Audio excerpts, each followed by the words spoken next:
Today we're going to be talking more about, what's it, section 19 now that we're on.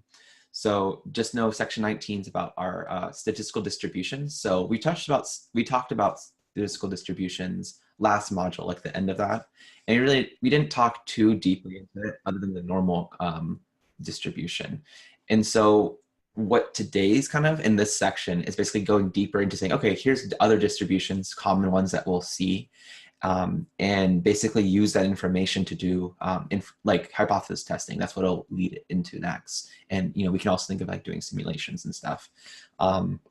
So things that we'll talk about basically are, briefly, I'll talk about some of the different distributions, what they mean. The curriculum, like as always, has a lot more detail than I can tell you guys in the next hour. So just kind of be aware that I'll kind of do a high-level viewpoint. If you want me to dig deeper, we can go in even to the curriculum and kind of check it out, and I can kind of explain parts of it. It is a little more math intensive, so if you haven't seen it before, or if it's been a long time since you've seen it, it'll be some refreshing.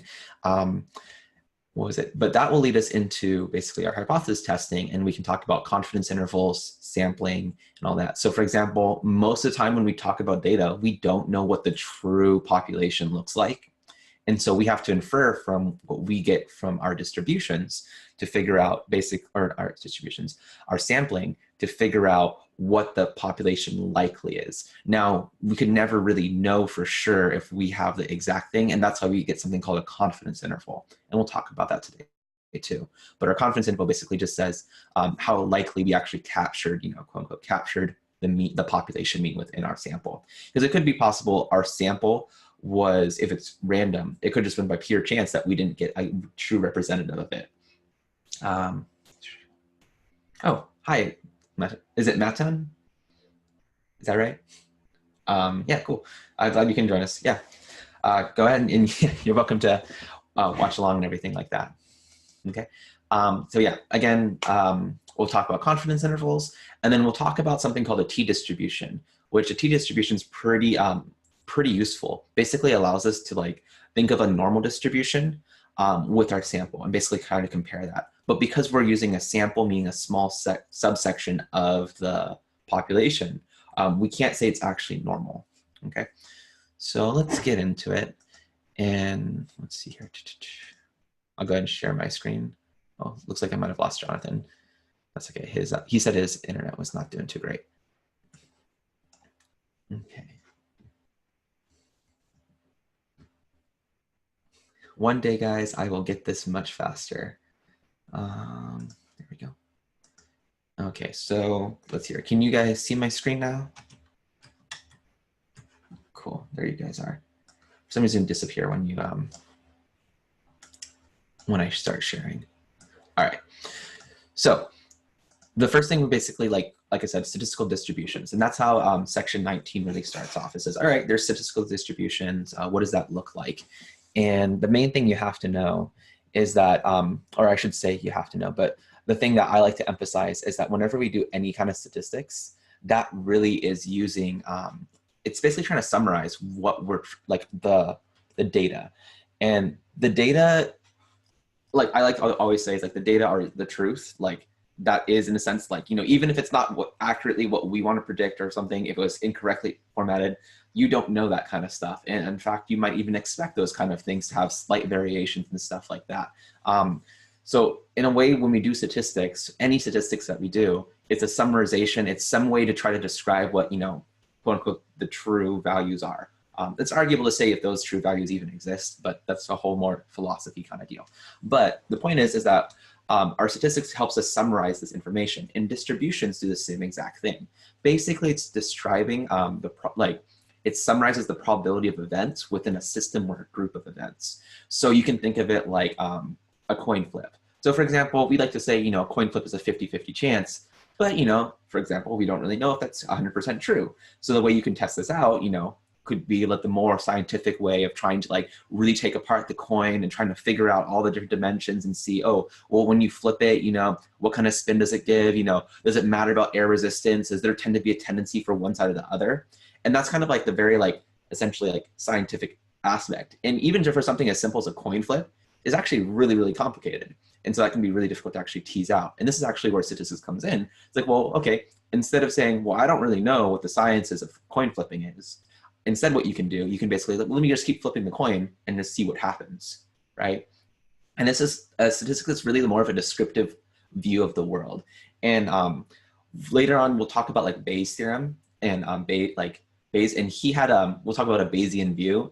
And a Bayesian view, this is kind of jumping ahead a little bit, it's kind of our viewpoint of seeing how the real world, like we can never know exactly what the real world is, but we can use statistics and we can use probability to basically figure out what it likely is and basically predict it. So a classic example of this is like, if you were to like one day wake up, you know, and no one else is around you and you see the sun rise from, you know, the east, or yeah, so rises in the east, right?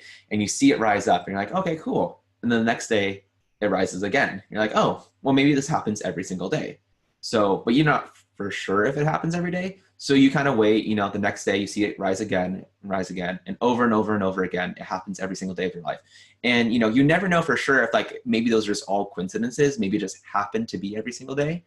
But as more times it happens, you can kind of determine, like, okay, this is a regular thing that happens. That's kind of like a really simple view of like how we use statistics to understand the world. So again, that's kind of like more like kind of going very broad of like why we can do these kind of things. And I think that's something that it can get kind of lost as we go deeper into math. It can feel like, wait, why is this working, or how does this happen? And pretty much it comes down to the fact that we can try to describe the world through probability, basically things that we don't know about, okay? So this again brings us to statistical distributions. So it just describes different ways things are distributed, and we'll talk about what those are. So the first thing is a uniform distribution. So uniform distribution is basically just saying every outcome is likely. So for example, like if I had the number of times something were to occur, so like number of times things occur, and then let's say like the number on a die. So I roll a die. Okay. Number of dies, and let's say it's a six-sided die. Basically, oh, I can have 1, I can have 2, I can have 3, 4, 5, and 6, right? You guys get the point. And basically, I'll roll it again and again and again and again, you know, and I'll find is that basically 1's just as likely as 2, as 3, and so on, right? And note that when we actually do this experiment, we might actually find that maybe like there's a slight, like, you know, if we roll it like 10 times, we might only get 1, 2, 3, 4, 5, and we never get a 6. You're like, and you might say, oh, this die is like broken. This die is cheated, like the cheater's die, right? But as we repeat it over and over again, as we do it 1,000 times, 10,000 times, 1,000,000 times, that variance will be pretty equal. And you'll see that for the most part, we have a uniform probability, meaning that each one is just as likely, okay? So this is kind of like a way you can do, this is like one of the simplest distributions, okay? And we'll talk about a uniform distribution. That's kind of like a roll of the die, okay? So that's probably the simplest one you can think about. So that brings us to a normal distribution, which is not, it's not a uniform, right? So for example, we actually saw this before, I think when we roll a die or 2 dice, right? And add up the numbers, we find that basically, I think it's 7, right? 7's the middle of that roll. I think that's right. Correct me if I'm wrong, but basically it can range from 2 all the way to 12, right? And we'll see it's like, oh, you know, rolling a 2 is relatively unlikely, same as rolling a 12, because there's only one way to roll a 2 and only one way to roll a 12. You have to roll basically either both 1s or both 6s. And then we can see there's a few more ways to do 3, and then 4, 5, and I believe 7's the most common one. Yeah, that seems right? Okay, 7's the most common one because there's so many different ways you can get to 7. Okay, and that's why we actually see this general kind of curve. This is more of a discrete part like I wrote, but if you could think of like all the different possibilities, for example, how tall someone is. So if you measured how tall someone is in centimeters, you can say, oh, okay, like they're like, you know, let's say, I don't know, 190 centimeters, you know, and say like, oh, okay, we can measure, it's like, well, people can be 189, 170 centimeters. Some people are much shorter than that, maybe 130 centimeters, you know, like it's like, obviously I'm giving some like random numbers, but like you can kind of get the idea that you might have some people who are very, very tall, some people who are very, very short, and some people who are just about, you know, average. So I think in the US adult males is 5'10" is the average. So you can imagine like if you were measuring in like inches, 5'10" would be this peak right here. And then there's less people who are a little shorter, less people who are a little taller, and then we can go to the extreme part, like the tallest person might be, like there might be only a few people who are 6'7", and then same thing going on the other direction here. And we can kind of imagine this curve, and that is our normal curve. We also call it a bell curve. Note that I will talk about this, that normal distributions, normal curves, bell curves, they're built around the Gaussian, okay? Specifically with the mean, the population mean and the standard deviation. We'll actually see that from the central limit theorem that almost all distributions will actually go towards a normal curve. And it turns out the reason why is because you just have slight fluctuations, and those fluctuations kind of balance each other out. So we actually see a normal curve is pretty common in the natural world, just because basically all things tend to have a specific cause, and then there's just slight deviations, but those deviations more or less cancel each other out. Have you guys ever seen the thing where they'll have like a bunch of pegs, and then they'll drop like a ball down, and you see the ball, like this is in carnival games, you try to get it down and everything like that. There's some great videos if you ever look it up. Basically, they'll drop like a whole bunch of balls, and basically the balls can sometimes hit down, go off to the left, then go off to the right, go left, go right, stuff like that. And what you'll see, it actually creates a normal curve if you drop a lot of them, because basically the chances more or less when it hits down on a peg, it can go left or right 50% of the time, okay? And you can basically say, okay, well, if on average those left and rights will cancel out, so mostly end up in the middle. And then as you have it go, maybe sometimes it goes left, left, left, left, right, left, mostly left. That's very rare. So you only see a few balls, if any, actually end up on the side. And that's kind of like what the idea is like when we talk about a normal curve and just random things that happen in the world, it kind of tends towards this nice distribution. So we'll talk about the normal curve a lot. All right, any questions on that? Cool. Just note, I think the curriculum right now and what we have, I think I have a typo. It was when it talked about what's it called? The formula for it. It's missing this part. Note that you need this part of the formula to actually create a normal curve. It's built off the Gaussian. If you looked up Gaussian like formula or normal curve, normal distribution formula, you'd see this. So just know that I think the curriculum might have made a typo. Okay. All right, and that brings us down to binomial distribution. And binomial distribution is really in a lot of ways just a discrete distribution of like the normal curve. And basically you can have a yes or no, a binary, right? So usually the classic one is a coin flip. So a coin flip, it can be either 50-50 head or 50-50 heads or tails, right? You either get heads or you get tails. And you basically can count that part off and say like how many times you can get heads, how many times you can get tails. That's kind of what the binomial distribution is representing. And the curriculum talks a little bit more about like, how you find the standard deviation, the point probability, point probability. I think the curriculum doesn't actually say exactly what point probability is, but for example, if you go ahead and Google search this, basically it's just saying how many successes you have in so many tries. So like if you think of like heads as success, you say how many heads will you have? Let's say you have to say, oh, I want to see how many, the probability of have exactly 3 heads in 10 tries. So I flip the coin 10 times, and how likely is it will have exactly 3 heads? That's kind of what the point probability is. And our binomial distribution can describe that for us. Okay, cool. All right, any questions on binomial distribution then? Okay. And these are ones that we should have already seen already, right? So this kind of leads us to the next few ones, which are basically the negative binomial distribution, geometric distribution, Poisson distribution, and exponential distribution. And these actually really tie together really well. So the negative binomial distribution, to be honest, is kind of confusing a lot of the times. And even when I try to explain it, sometimes I feel myself tongue-tied. It can be a little confusing because it's very similar to the binomial distribution.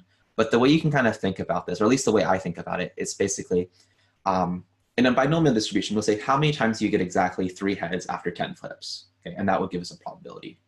Our negative binomial distribution basically says, how many times do I, let's see here. If I flip, if I keep flipping, imagine I keep flipping, but then after I get, let's say 2 tails, I stop flipping.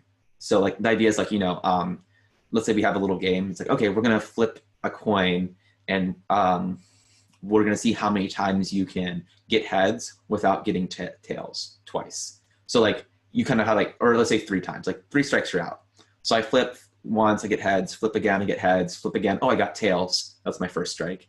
Flip again, you know, get heads, flip again, tails. Ah, shoot. Okay, second strike. Flip again, third, the last one was tails. Okay, that's my 3rd strike. In that case, I flipped the total, I think it was 6 times. And that would be basically, okay, I got 3 tails over 6 times. So the negative binomial distribution is trying to describe that. It's saying, how many flips does it take, or what's the probability of getting so many flips before completely striking out? Okay. So this actually gives it an interesting kind of like cutoff, basically.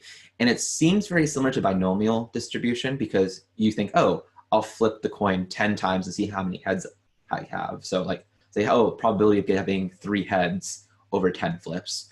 Instead, the negative binomial distribution says how many times, like, let's say how many times, I'm trying to get a good example of this.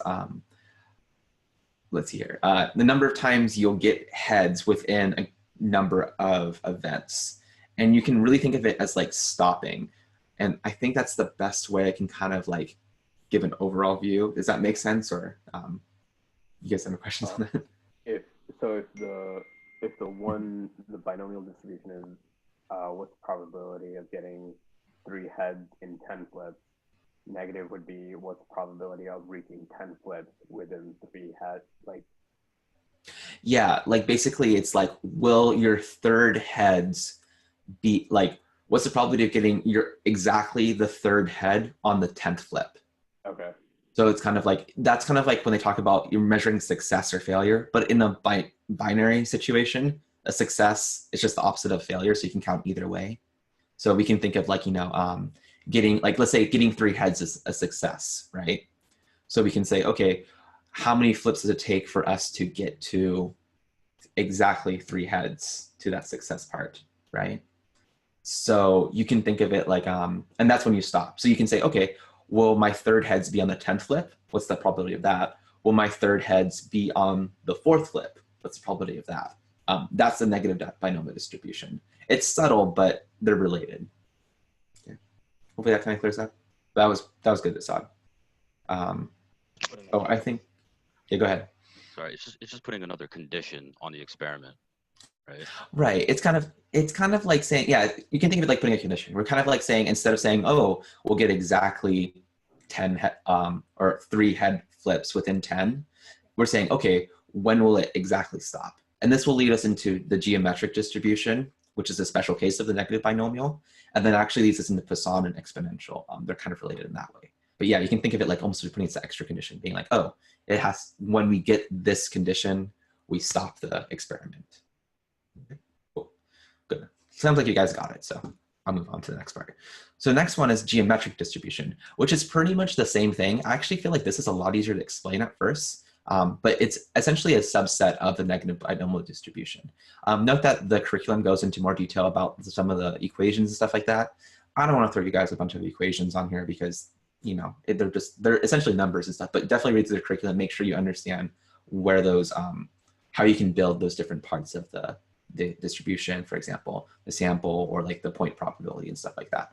But the geometric distribution basically is a special case where essentially we have one failure. So if you imagine like tails being a failure, this game would be basically, okay, flip the coin until you hit tails, and that would be the number of flips.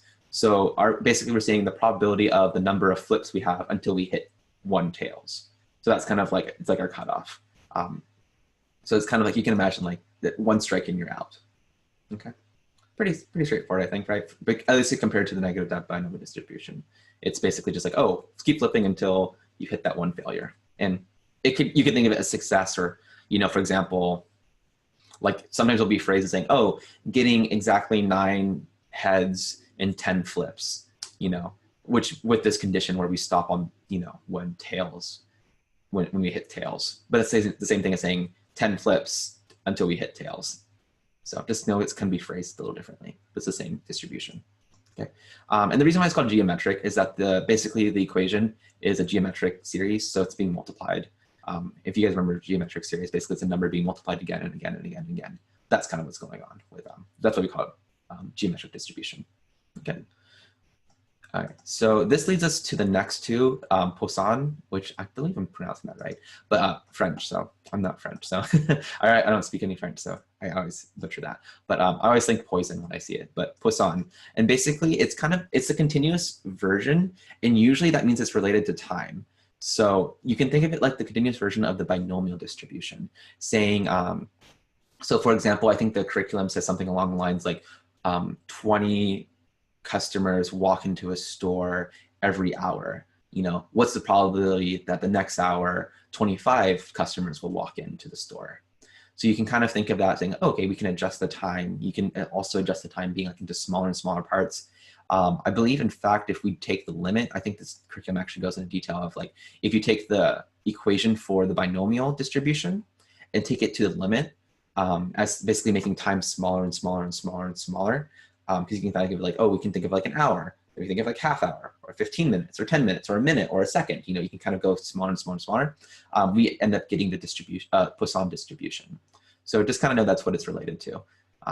And this will be a lot when we're talking about time in that sense, over like a specific event where we're flipping a coin and doesn't have a specific time value mixed with it.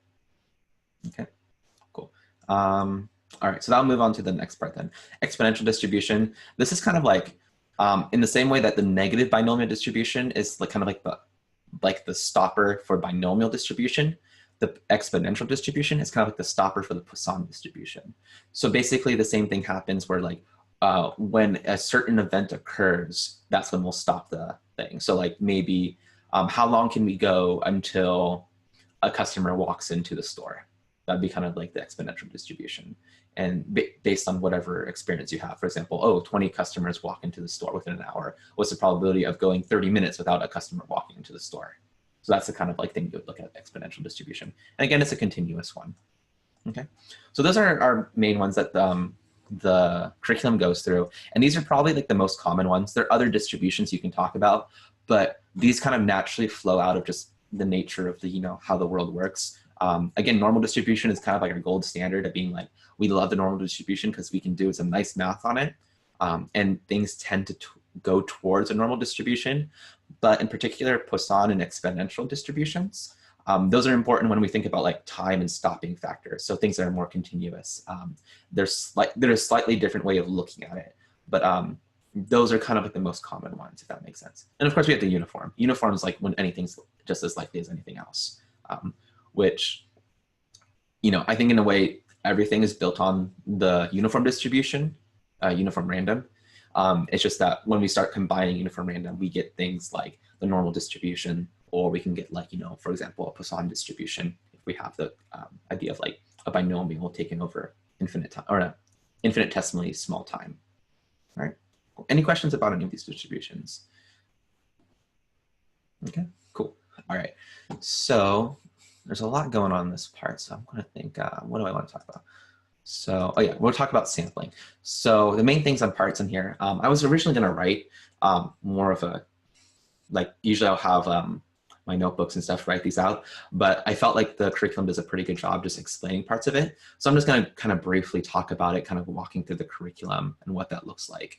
So main thing is, I'm kind of just looking at the curriculum right now, but basically sampling. So why would we, what is sampling? So sampling basically is like you can think of it like, you know, when you take a survey, you're taking a survey of the population. You're trying to take a part of the population.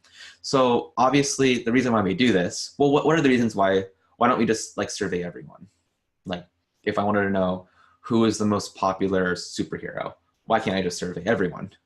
It should hopefully be pretty obvious, but what are some reasons why we couldn't do that?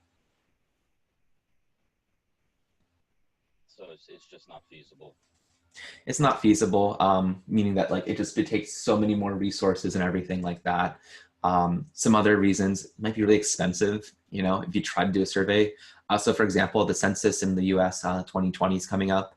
That one they try to do basically as much as possible, get every single person. And, you know, they talk about, especially for this year, is that it might be particularly hard depending on what kind of questions they put on the survey. And so if someone doesn't answer the survey, you know, if you put out a survey, like, let's say internet survey or a magazine survey, if someone doesn't answer the survey, you're just kind of like, whatever, right?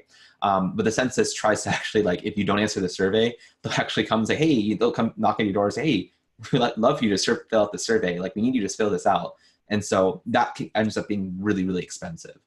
So that's a big reason. And then feasibility, and then you're always going to miss someone. So there's a real reason why we don't do complete survey. Even with like if you think of like a school, like take a school and like try to survey everyone, even that's like really hard to do. And it's just, cumbersome. And of course, as data scientists, we're not the ones who are usually doing the survey. We're not looking at doing surveys and creating those kind of things. Usually we try to access data that's already there and available to us. So sampling makes a lot of sense, where we're not trying to look at a huge amount, like look at the whole population. And we can even sample, when we talk about population, that could really just be a huge survey or a huge collection of data. We can sample part of that data and still get a pretty decent idea of what the overall population should look like without actually looking at it.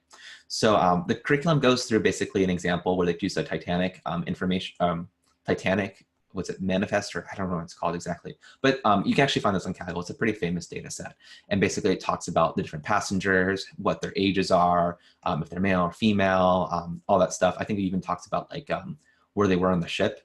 And so you can actually, in a way, take this information and sample it, make a small amount. So you can imagine, I think it looks like only 891 people like in that list.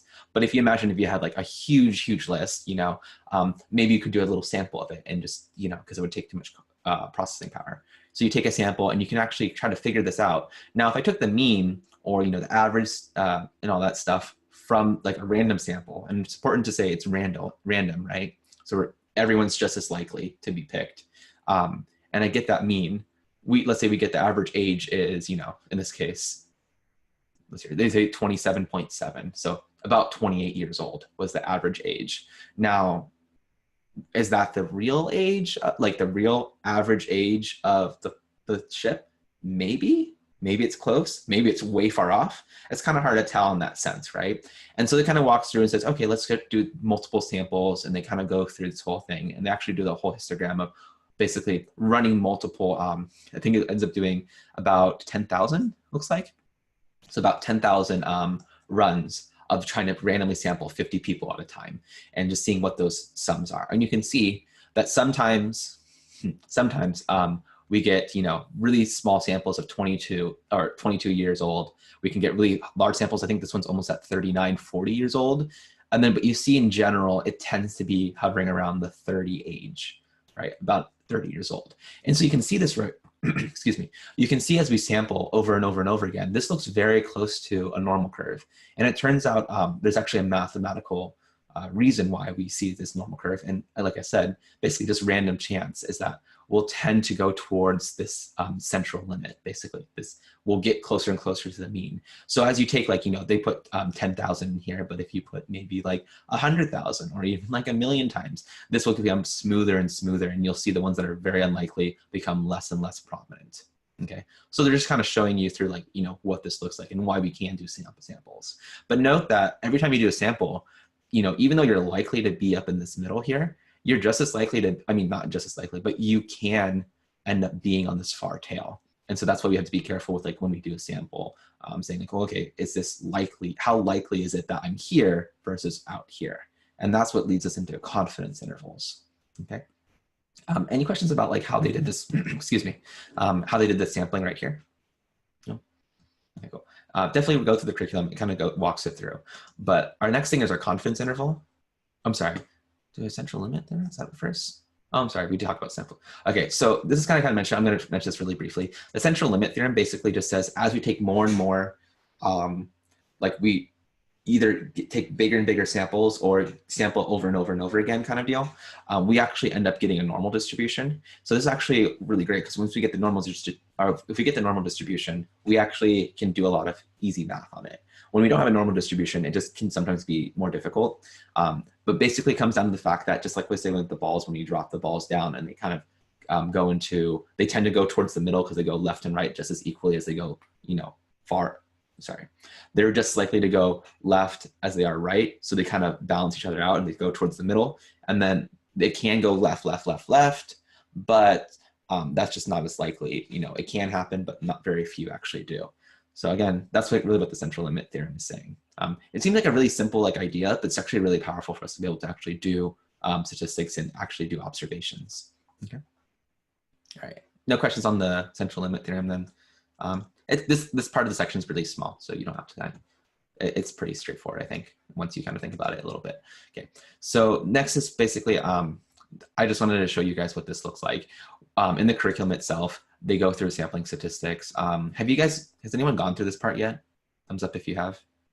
Okay, that's okay. So yeah, when you go through this part, basically it's walking you through an idea of doing an actual sample. So for example, they'll take basically, I think it's pumpkin weights. I don't remember how many pumpkins they actually have, but basically you can do a collection on there. So the step one is actually getting the population mean. So this is actually kind of cheating in a lot of ways. And they'll talk about it when we talk about t-distributions, but we do, what's it called? Sorry, I'm blanking out right now. When we do a t-distribution, or sorry, when we talk about t-distributions, we'll find out like, well, first of all, we probably don't know what the sample mean and the sample, or the population mean and the population standard deviation actually is, right? Like, if you know that, then why are you taking a sample? You already know everything about the population. So in a sense, we're kind of cheating in this way, but it helps us get the idea of like how we can take a sample and basically use that sample to compare it with the actual mean and the actual standard deviation. Okay, so just know that kind of walks through this part. Does a pretty good job kind of explaining these things, going through and saying, you know, for example, calculating the probability once you figure out, you know, what the sample looks like, how likely certain events are to occur. And then they talk about something called the sample size and the sampling error. So sampling error, you can kind of think of it like the standard deviation of the sample. Okay, so it's kind of like how does it vary within the sample? And so that's kind of what's going on here. Okay, and so you can talk about, so it talks about this calculation right here, and usually we'll talk about the sample error as this S right here. And this is basically related to the standard deviation. And you notice it has this like approximately equal to. So if you've seen this before. And so this is basically just saying, oh, the standard deviation of the actual population, right? Versus the sample standard, the sample error right here, this, the standard error is that we have, they approach each other as n gets bigger and bigger. So that's actually why we like larger and larger samples, because it means that we're getting closer and closer to what the actual population, which is likely a normal distribution. So that's actually why we kind of tend towards this thing. And we can actually say, well, okay, if we tend towards a normal distribution, which seems to be likely from the central limit theorem, we can actually use a sample. And as we get larger and larger, we can actually have a good idea of what the population should look like. Okay. So anyway, it goes through really well, just kind of walking through an example.